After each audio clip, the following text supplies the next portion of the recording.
नमस्कार दोस्तों, Vande Mataram IAS online platform पर आप सभी लोगों का स्वागत है। अध्याय 8 के क्लास 11 में हम लोग इन सब टॉपिक पे आज बात करने वाले हैं।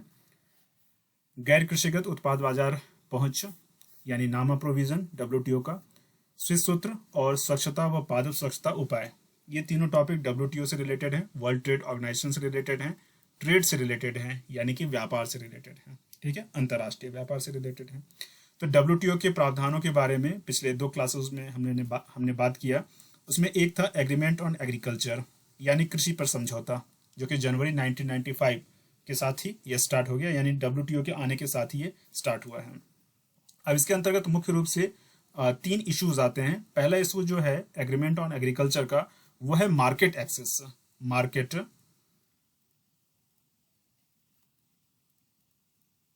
यानी बाजार तक पहुंच। दूसरा प्रोविजन जो है वो है डोमेस्टिक सपोर्ट,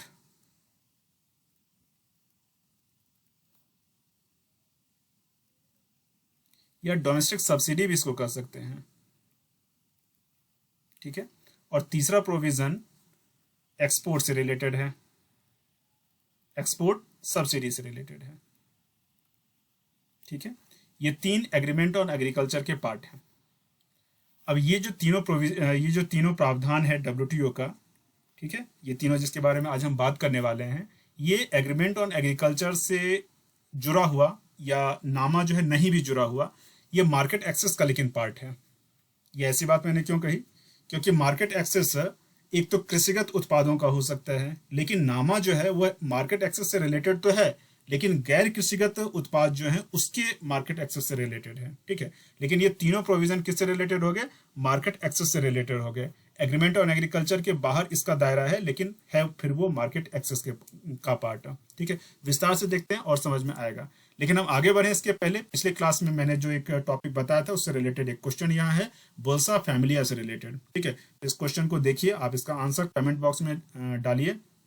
सही आंसर मैं वही कमेंट में बता दूंगा। विस्तार से देखने के लिए क्लास 9 आपको जानना पड़ेगा, चैप्टर 8 के ही क्लास 9 में। ठीक है, तो चलिए आगे बढ़ते हैं, नामा प्रोविजन के बारे में देखते हैं। तो देखिए, गैर कृषिगत उत्पाद बाजार पहुंच यानी non agricultural product market access. तो मार्केट एक्सेस से रिलेटेड तो ये प्रोविजन है, लेकिन नॉन एग्रीकल्चरल प्रोडक्ट यानी कि वैसे प्रोडक्ट जो एग्रीकल्चरल प्रोडक्ट नहीं है, यानी कि सिंपल लैंग्वेज में अगर कहें तो जो इंडस्ट्रियल प्रोडक्ट हैं, जो इंडस्ट्रियल प्रोडक्ट हैं, मैन्युफैक्चरिंग सेक्टर के जो प्रोडक्ट हैं, उससे उसके मार्केट एक्सेस से रिलेटेड नामा नामक डब्ल्यूटीओ का प्रावधान है। ठीक है, तो नामा गैर कृषिगत उत्पादों को सदस्य देशों के बाजारों में पहुंच स्थापित करने से संबंधित डब्ल्यूटीओ का एक प्रावधान है। कई बार क्वेश्चन सिर्फ यहीं से बन सकता है कि नामा जो एक प्रावधान है वो किससे संबंधित है, किस अंतर्राष्ट्रीय संगठन से रिलेटेड है, तो डब्ल्यूटीओ का है ये।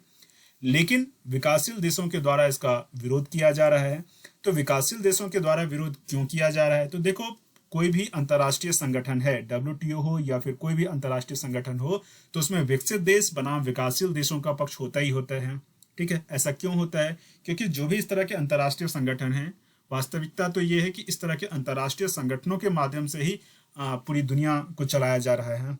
जो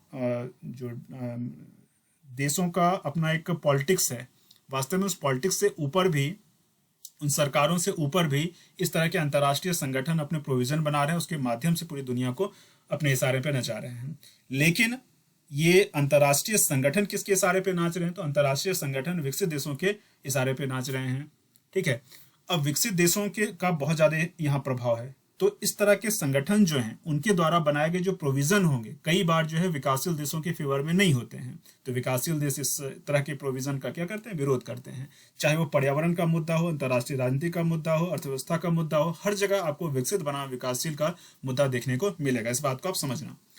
विरोध का कारण वैसे यहाँ बताया गया है। विरोध का कारण यह है कि विकासशील देशों के उत्पादों पर विकसित देशों द्वारा लगाए जाने वाले गैर शुल्क अवरोध है, यानी नॉन टैरिफ बैरियर्स है। ठीक है, ये क्या होता है नॉन टैरिफ बैरियर? देखो, बैरियर का मतलब अवरोध है। अवरोध का मतलब ये हो गया कि जैसे ए नाम करके कोई देश है, बी नाम करके कोई देश है, तो सामान्य रूप से तो ए का सामान बी के पास और बी का सामान ए के पास आएगा, लेकिन पूरी तरह से तो नहीं होगा ना। अगर पूरी तरह से ऐसा होने लगे कि बी जो है अपना मार्केट पूरी तरह से ए के लिए खोल दे या किसी अन्य देश के लिए खोल दे, तो इसका अपना जो डोमेस्टिक मार्केट है उसका क्या होगा, यहाँ के जो प्रोड्यूसर है उनका क्या होगा। तो कुछ जो है बैरियर्स लगाए जाते हैं, कुछ जो है अवरोध डाले जाते हैं। ठीक है। तो इन अवरोधों को दो भागों में आप डिवाइड कर सकते हो, एक टैरिफ बैरियर्स और non tariff barriers, tariff barriers, non tariff barriers, ठीक है। तो टैरिफ मतलब प्रशुल्क बाधाएं, प्रशुल्क बाधाएं, प्रशुल्क बाधाओं का मतलब ये हो गया कि विभिन्न प्रकार के शुल्क को लगा दिया, ठीक है। तो शुल्क लगेगा तो सामान आना क्या हो जाएगा, कम हो जाएगा, ठीक है। तो ये एक बाधा हुआ, इसमें से ये एक तरह से आप कह सकते हैं कि लीगल टाइप का बाधा हुआ, यानी कि डब्ल्यूटीओ भी इसको मान्यता देता ही है। लेकिन कुछ बैरियर्स जो होते हैं वो नॉन टैरिफ बैरियर होते हैं, यानी कि गैर शुल्क अवरोध, गैर प्रशुल्क अवरोध, प्रशुल्क भी बोल सकते हो, शुल्क भी बोल सकते हो, कोई दिक्कत नहीं है। गैर प्रशुल्क अवरोध का मतलब है कि किसी तरह का शुल्क तो नहीं लगाया जाएगा, लेकिन कुछ और बहाना बनाया जाएगा, ठीक है। वो भी डब्ल्यूटीओ के दायरे में ही आता है। और आज का जो हमारा तीसरा टॉपिक होगा वो इस बात को और स्पष्ट कर देगा कि किस तरह से गैर प्रशुल्क अवरोध के माध्यम से विकासशील देशों का सामान विकसित देश रोक देते हैं, ठीक है। तो इस तरह का जो अवरोध है नॉन टैरिफ बैरियर वाला, यानी शुल्क के आधार पे नहीं, किसी और बहाने से, किसी अन्य प्रोविजन का सहारा लेकर के जो रोका जा रहा है सामान को, उस बात के कारण विकासशील देश विकसित देशों पर से क्या है, नाराज हैं या फिर अपना विरोध जताते हैं। तो देखिए अब फिर से हम लोग आ जाते हैं नामा प्रोडक्ट्स पे। जैसा कि मैंने आपको बता दिया था कि नामा प्रोडक्ट्स का मतलब क्या होता है, फिर भी यहाँ डब्ल्यूटीओ का जो अपना वेबसाइट है, वर्ल्ड ट्रेड ऑर्गेनाइजेशन का जो वेबसाइट है, उससे मैंने एक लिया है, तो इसको आप देख लीजिए ताकि क्लियरिटी और आ जाए। तो NAMA refers to all products non covered by the agreement on agriculture, यानी एओए के द्वारा जो कवर्ड नहीं है। एग्रीमेंट ऑन एग्रीकल्चर में कवर कौन होंगे, मैंने शुरू में ही बताया। तो एग्रीमेंट ऑन एग्रीकल्चर में एग्रीकल्चर से रिलेटेड प्रोडक्ट कवर होंगे, तो उसमें जो कवर नहीं होंगे वो सब जो है नामा के अंतर्गत आ जाएंगे। In other words, in practice it include manufacturing products, यानी कि जो उत्पाद वाला जो कारखानों में जो उत्पादन जिन चीज़ों का होता है उससे रिलेटेड है। ये इंडस्ट्रियल प्रोडक्ट भी इसको कह सकते हैं। इसके अलावा इसमें फ्यूल्स आ सकते हैं और माइनिंग प्रोडक्ट आ सकते हैं। देखो नॉर्मली जब एग्जाम में पूछा जाएगा कि नामा प्रोडक्ट में क्या क्या आएंगे, तो उसमें मैन्युफैक्चरिंग प्रोडक्ट तो आप समझ सकते हो, लेकिन फ्यूल और माइनिंग में कंफ्यूज हो जाओगे, क्योंकि कई बार लगेगा कि फ्यूल और माइनिंग प्रोडक्ट्स जो हैं वो प्राथमिक सेक्टर का पार्ट हो जाता है, तो इसलिए वहाँ कंफ्यूजन होगा। और कृषि उत्पाद जो है वो भी प्राथमिक सेक्टर का हो जाता है, तो उससे रिलेट करके बहुत सारे बच्चे जो है फ्यूल और माइनिंग को हटा करके तब आंसर देने का प्रयास करें कि नामा में क्या क्या आते हैं। लेकिन आप यहाँ स्पष्ट देख सकते हो। इसके अलावा फिशेज भी आ सकते हैं, ये भी प्राथमिक क्षेत्र प्राइमरी सेक्टर का है, बट यहाँ है एंड फिश प्रोडक्ट्स। तो ये सब चीजें जो हैं ये क्या है, नामा के अंतर्गत आ रही हैं। ये पीटी का एक अच्छा सवाल यहाँ बन सकता है। और फॉरेस्ट्री प्रोडक्ट जो है, यानी वन उत्पाद जो है वो भी आ जाते हैं। बहुत सुंदर। दे आर समटाइम्स, इससे रिलेटेड कभी ना कभी मैं आपको जो है टेस्ट योर सेल्फ में क्वेश्चन पूछ दूंगा मैं भी।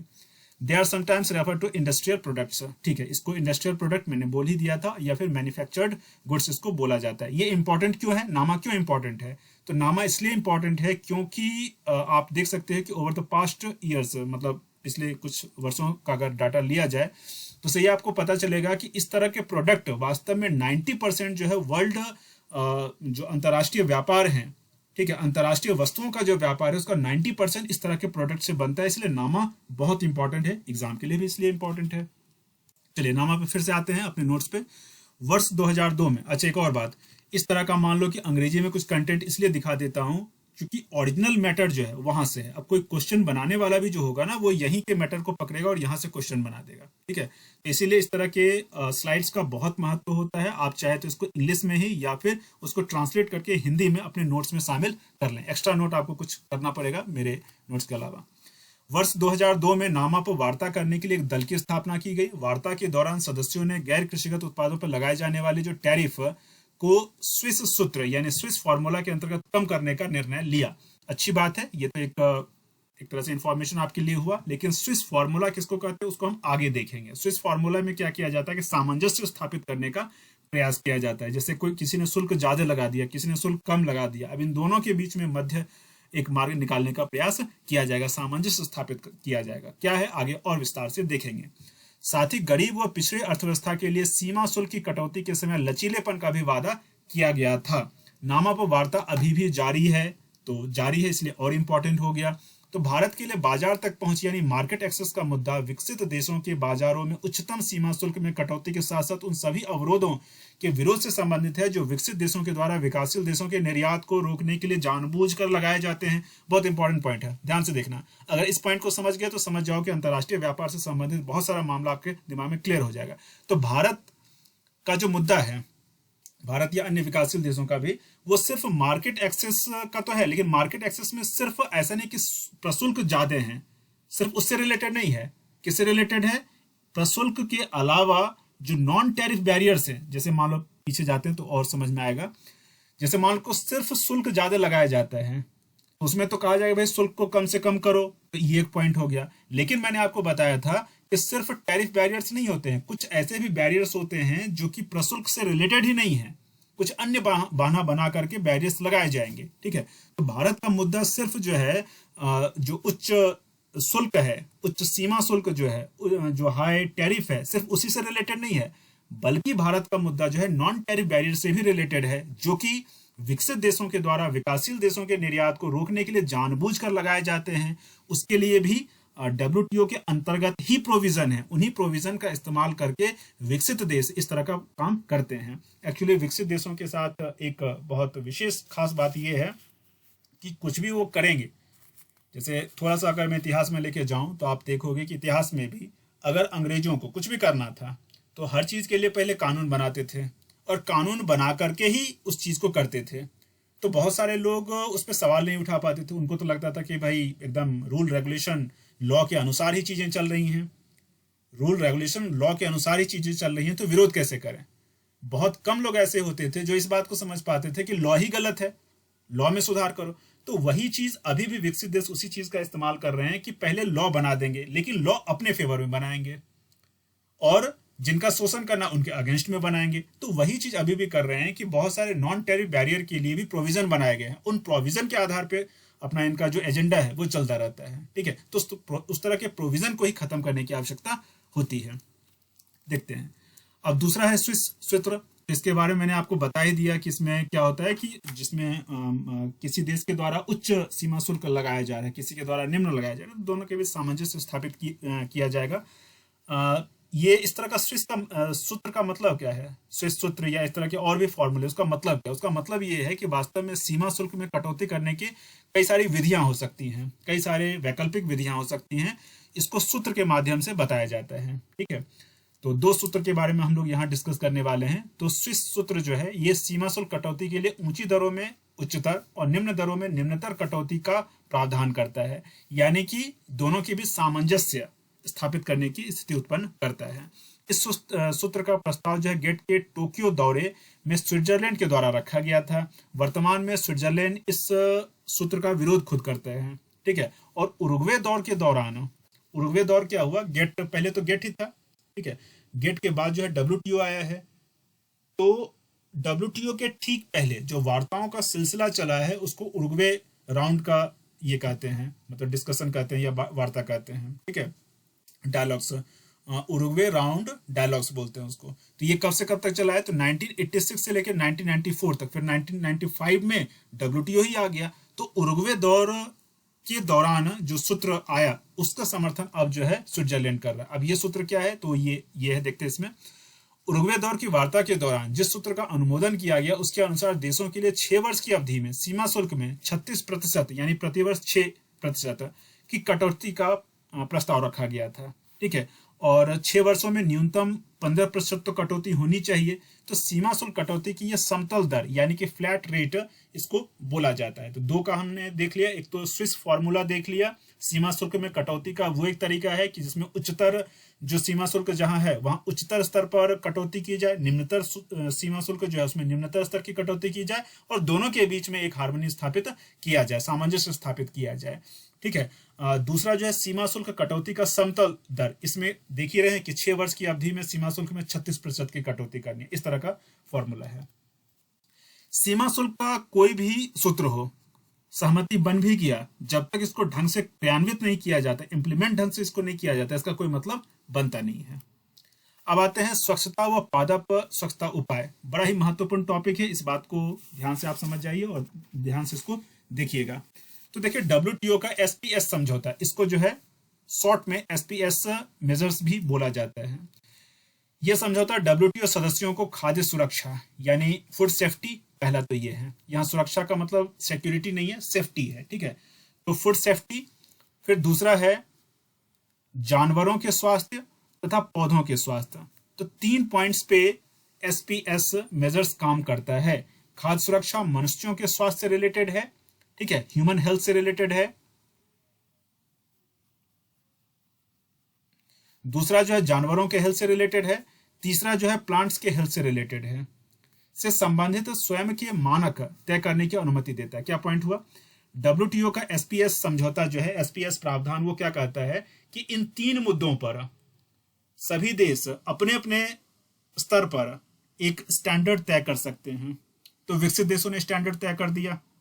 अब विकसित देशों ने जो स्टैंडर्ड तय कर दिया कि खाद्य सुरक्षा का यानी फूड सेफ्टी का क्या स्टैंडर्ड होना चाहिए, उससे नीचे का जो स्टैंडर्ड होगा उसको हम कहेंगे कि भाई ये ह्यूमन हेल्थ के लिए नुकसानदायक है। उसी तरह से जानवरों और पौधों के स्वास्थ्य से रिलेटेड भी स्टैंडर्ड वो तय कर देंगे। आपने पीछे भी सुना होगा और कई बार मैंने एग्जाम्पल दिया भी है कि यूरोपीय यूनियन जो है भारतीय आमों पर, इंडियन मैंगोज जो हैं, उसको इंपोर्ट करने से मना कर देता है एक बार, और वो कहता है कि इसमें जो है कुछ विशेष तरह के कीड़े हैं, ठीक है, या फिर सफाई का इसमें अभाव है, वॉटेवर, इस तरह का कुछ।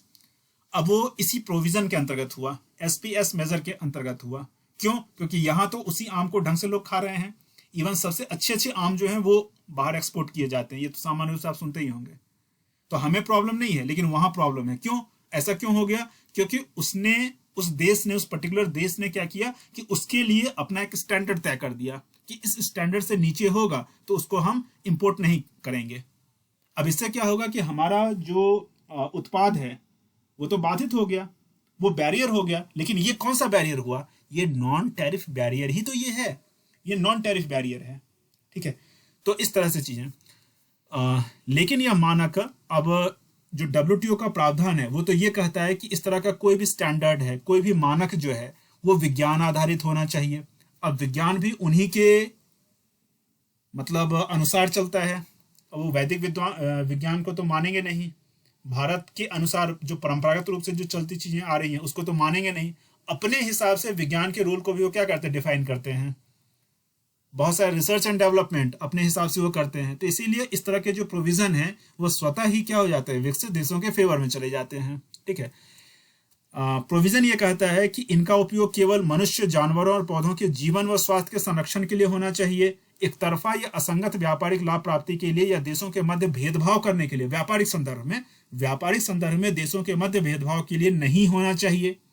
इसके अलावा यह भी कहता है कि यह व्यवस्था सदस्य देशों को अंतर्राष्ट्रीय मानक यानी इंटरनेशनल स्टैंडर्ड जो है उसके प्रयोग के लिए क्या करेगी, प्रेरित करेगी। इस तरह से अंतर्राष्ट्रीय व्यापार जो है वो अच्छे से चल सकता है, फंक्शन कर सकता है। लेकिन वास्तविकता ये है कि ये जितने भी मानक हैं, ये जो मानक तय किए जाते हैं विकसित देशों के द्वारा, पश्चिमी देशों के द्वारा, पूंजीपति देशों के द्वारा, वो उन्हीं के फेवर में होते हैं और विकासशील या जो कमजोर राष्ट्र हैं उनके अगेंस्ट होते हैं, उनके व्यापारिक उनको नुकसान पहुंचाते हैं। यहां आप देख सकते हैं, यहां नीचे आप देखेंगे तो लिखा हुआ है members make headway on enhancing SPS agreement implementation ahead of MC13, यानी मिनिस्ट्रियल कॉन्फ्रेंस 13वां जो मिनिस्ट्रियल कॉन्फ्रेंस है। देखो WTO में जो होता है, वर्ल्ड ट्रेड ऑर्गेनाइजेशन में जो होता है वो मिनिस्ट्रियल कॉन्फ्रेंस होता है, मंत्री स्तरीय सम्मेलन होता है, ठीक है, और प्रत्येक 2-2 साल में होता है। इस बात को भी ध्यान में रखना। तो अगला जो होने वाला है वो 13वां होने वाला है, 13 होने वाला है, ठीक है, 13th। और ये कब होगा? तो 2024 में होगा। 2024 में भी फरवरी में होने वाला है। इसको मैं 2024 में मैं लिख देता हूं कि 26 से लेकर के 29 फरवरी 2024 में MC13 होने वाला है, ठीक है। कहाँ होगा? तो अबू धाबी में होगा।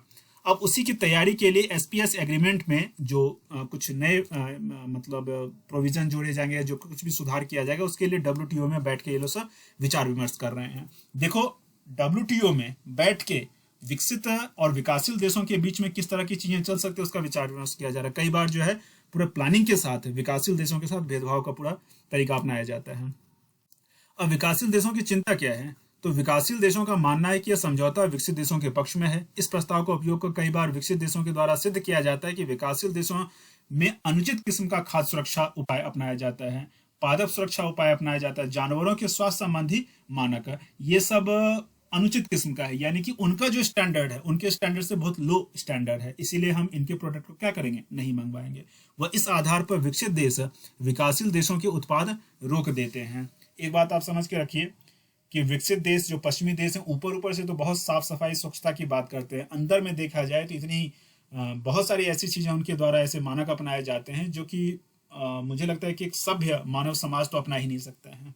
ठीक है, तो जानबूझ के इस तरह के उपाय व्यापारिक हित साधने के लिए किए जाते हैं। दो चीज को और यहाँ मैं एक्सप्लेन कर दूं एसपीएस के अंतर्गत ही। पहली बात तो एसपीएस कमिटी एक है, ये उसी के आर्टिकल 12 के अनुसार, आर्टिकल 12 याद रखना जरूरी नहीं है, बस ये ध्यान में रखना कि एसपीएस से रिलेटेड कोई भी अगर कंफ्यूजन हो, कोई भी विवाद अगर हो, तो उसको लेकर के एक कमेटी बना हुआ है और उस कमेटी के पास जाया जा सकता है। बस इतना ही आपको ध्यान में रखना है। दूसरी बात जो बहुत महत्वपूर्ण है कि एसपीएस से रिलेटेड जो भी प्रोविजन है, उससे रिलेटेड जो प्रोविजन को फाइनलाइज करेगा वो कौन कौन सा बॉडी है, तो 3 बॉडीज का नाम आता है, उसको कहते हैं सेटिंग बॉडीज। ठीक है, एसपीएस सेटिंग बॉडीज। तो पहला बॉडी का नाम है कोडेक्स एलिमेंट्रियस कमीशन, पहला ध्यान में रखना। दूसरा है World Organisation for Animal Health, और तीसरा है इंटरनेशनल प्लांट प्रोटेक्शन कन्वेंशन। ठीक है, तो ये तीनों का नाम आपको ध्यान में रखना है। तीनों को कहा जाता है संयुक्त रूप से 3 सिस्टर्स। तो एसपीएस एग्रीमेंट के 3 सिस्टर्स कौन कौन से हैं, ये एक प्रश्न बन सकता है। ठीक है, और दूसरी बात ये है कि इन सब का अपना अपना जो है विस्तार हो सकता है। ठीक है, तो किसी अन्य क्लास में मैं इन तीनों ऑर्गेनाइजेशन के बारे में विस्तार से बता दूंगा। आप चाहें तो खुद भी WTO के वेबसाइट पे जाइए और यहाँ ब्लू कलर है, इसका मतलब इसको क्लिक कीजिएगा तो इसके विस्तार पर पहुंच जाएगा। विस्तार से मैं भी बता दूंगा कभी। तो चलिए, आज का क्लास यहीं खत्म होता है। मैं आशा करता हूँ कि जितने भी टॉपिक पे हम लोगों ने बात किया, एक अच्छा कॉन्सेप्ट आपका क्लियर हुआ होगा। अगर ऐसा है तो आप वीडियो को लाइक कर दीजिए, जरूर शेयर अपने फ्रेंड्स के साथ, या फिर कोई व्हाट्सएप ग्रुप वगैरह में आप जुड़े हैं तो जरूर शेयर किया कीजिए। सब्सक्राइब कर सकते हैं, इस तरह के बहुत सारे वीडियोस, बहुत सारी चीज़ें आपके साथ मैं शेयर करता रहूँगा time to time. Bell icon है, इसका भी उपयोग आप कर सकते हैं। मिलते हैं फिर अगले क्लास में। जय हिंद।